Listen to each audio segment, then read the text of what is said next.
સુરતના પાસોદરા વિસ્તારમાં હચમચાવતી ઘટના સામે આવી છે। પ્રેમિકાની સગાઈ થતાં પ્રેમી તેના ઘરે જઈને ચપ્પુ માર્યું, ત્યારબાદ પોતે જ અગ્નિ સ્નાન કરી મોતને વહાલું કર્યું।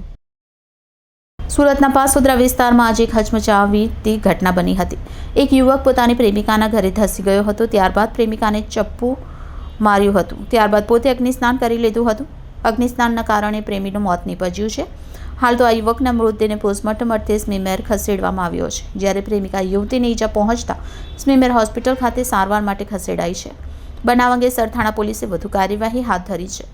સુરતના પાસોદરા વિસ્તારમાં આવેલા ઓમ ટાઉનશીપમાં આજે હચમચાવતી ઘટના સામે આવી છે, જ્યાં ઓમ ટાઉનશીપમાં 17 નંબરના બિલ્ડિંગમાં રહેતી 19 વર્ષીય પલ્લવી નામની યુવતીને ઓમ ટાઉનશીપમાં 44 નંબરના બિલ્ડિંગમાં રહેતા 26 વર્ષીય અંકિત જયંતિભાઈ ભામણાએ ચપ્પુ મારી ઈજા પહોંચાડી હતી અને ત્યારબાદ યુવકે તેના જ ઘરમાં તેના મોતને વહાલું કર્યું હતું। સરથાણા પોલીસ મથકના પીઆઈ વિરલ પટેલ દ્વારા બનાવ અંગે માહિતી આપતા જણાવ્યું કે 19 વર્ષીય પલ્લવી નામની યુવતીને તેની જ ટાઉનશીપમાં રહેતા અંકિત નામના યુવક સાથે 6 મહિના પહેલા પ્રેમ સંબંધ બંધાયો હતો। જો કે યુવતીની 2 દિવસ પહેલા જ પરિવાર દ્વારા સગાઈ કરી દેવામાં આવી છે, ત્યારે આજે યુવતીના પૂર્વ પ્રેમી અંકિત દ્વારા તેના ઘરે આવી તેની પ્રેમિકા પલ્લવીને ચપ્પુ મારી દીધું હતું અને ત્યારબાદ યુવક પોતાની સાથે કેરોસીન લઈને આવ્યો હતો, જે પોતાના શરીર પર છાંટીને અગ્નિ સ્નાન કરી લીધું હતું, જેને લઈ યુવક ઘટના સ્થળે જ યુવકનું મોત થયું હતું। પીઆઈએ વધુમાં જણાવ્યું કે યુવક અવારનવાર તેના ઘરે અવરજવરના સંબંધ હતા। યુવતીના માતા અને યુવકના પિતા એક જ ગામના વતની હોવાથી બંનેના ઘર વચ્ચે અને પરિવાર વચ્ચે ખૂબ જ પારિવારિક સંબંધ જોડાયેલા હતા। દરમિયાન 6 મહિના પહેલા બંને વચ્ચે પ્રેમ સંબંધ કેળવાયો હતો, પરંતુ આ સંબંધ અંગે પરિવારને જાણ ન હતી અને યુવતીની તેના પરિવાર દ્વારા અન્ય જગ્યાએ સગાઈ કરી લેતા યુવકે આ પ્રકારનું પગલું ભર્યું હોવાનું માનવામાં આવી રહ્યું છે। બનાવને પગલે સ્થાનિક લોકોમાં ભાગદોડ મચી ગઈ હતી। સ્થાનિક લોકોએ તાત્કાલિક પોલીસ અને ફાયર વિભાગને જાણ કરી હતી। ફાયરની ટીમ ઘટના સ્થળે પહોંચી આવી હતી, જે ફાયર અધિકારી બિપિનભાઈએ જણાવ્યું હતું કે અમે પહોંચી આવી પહેલાં જ અંકિત જયંતિભાઈ ભામણા અગ્નિ સ્નાનમાં બળીને સંપૂર્ણ રીતે દાઝી ગયો હતો અને મોતને ભેટ્યો હતો। અમે તાત્કાલિક ત્યાં પહોંચીને આગ પર કાબૂ મેળવ્યો હતો। પોલીસે ઘટના સ્થળે પહોંચી ઇજાગ્રસ્ત યુવતીને તાત્કાલિક સારવાર માટે હોસ્પિટલ ખસેડી હતી। પીઆઈ વિરલ પટેલે વધુમાં જણાવ્યું હતું કે આ બનાવમાં પ્રેમી અંગે યુવતીને ચપ્પુ મારીને હત્યા કરવાનો પ્રયાસ કર્યો હતો, પરંતુ યુવતીને સામાન્ય ઈજા થઈ હતી, જેને લઈ તેની હાલ સારવાર ચાલી રહી છે અને તેની સ્થિતિ સામાન્ય છે, પરંતુ યુવકે અગ્નિ સ્નાન કરી લેતા તેનું ઘટના સ્થળે મોત નીપજ્યું હતું, જેથી તેના મૃતદેહને પોસ્ટમોર્ટમ માટે સ્મીમેર હોસ્પિટલ ખાતે ખસેડી આગળની તપાસ હાથ ધરી છે।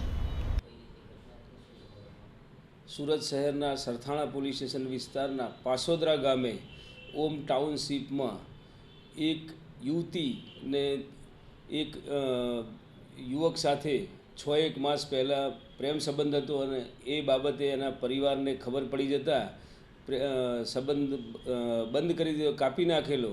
તો અને 2 દિવસ અગાઉ આ યુવતીની સગાઈ થઈ જતાં યુવકે પોતે આ યુવતી પોતાની સાથે બોલતી ન હોવાથી તેના ઘરે જઈ અને ઘરમાં પ્રવેશ કરી અને સાથે પોતે પેટ્રોલ જેવું જ્વલનશીલ પ્રવાહી સાથે લઈ ગઈ અને ચપ્પુ સાથે લઈ જઈ અને યુવતી ઉપર હુમલો કરી અને ચપ્પાનો ઘા મારેલો, તેમજ એની બહેન પણ ઘરે હાજર હતી, તો એ છોડાવવા વચ્ચે પડતા એના હાથે બચકા ભરેલા અને ઝપાઝપી દરમિયાન યુવતી તથા તેની બહેનને હાથના ભાગે ચપ્પુથી ઈજા કરેલી અને પોતે જાતે જ પોતાની સાથે લાવેલ પેટ્રોલ જેવું જ્વલનશીલ પ્રવાહી છાંટી અને પોતે સળગી જઈ અને યુવતીને પોતે બાદ ભીડી દેતા યુવતીને પણ પોતે મોઢાના ભાગે, છાતીના ભાગે તેમજ હાથે દજાડી અને યુવતીને જીવ લેવા માટે પ્રયત્ન કરતા આ બાબતે સરથાણા પોલીસ સ્ટેશનમાં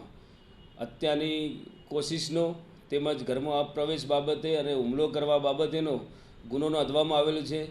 આ સદર યુવક પોતે પોતાના શરીરે જ્વલનશીલ પ્રવાહી છાંટી અને સળગવાનો પ્રયત્ન કરતા પોતે મરણ ગયેલ છે। આ બાબતે સરથાણા પોલીસ સ્ટેશનમાં અકસ્માત મોતનો નોંધવામાં આવેલ છે અને ગુનો નોંધી અને હાલ સરથાણા પોલીસ સ્ટેશનમાં તપાસ ચાલુ છે। યુવાન પોતે અંકિત જયંતિભાઈ ભંભાળા કરી અને પોતે હીરા ઘસવાનો ધંધો કરતો હતો અને હમણાં એની નાઇટ પાલી ચાલતી હોય, સવારે ઘરે હતો અને આ રીતે યુવતીના ઘરે જઈ અને આ ઘટનાને અંજામ આપ્યો છે।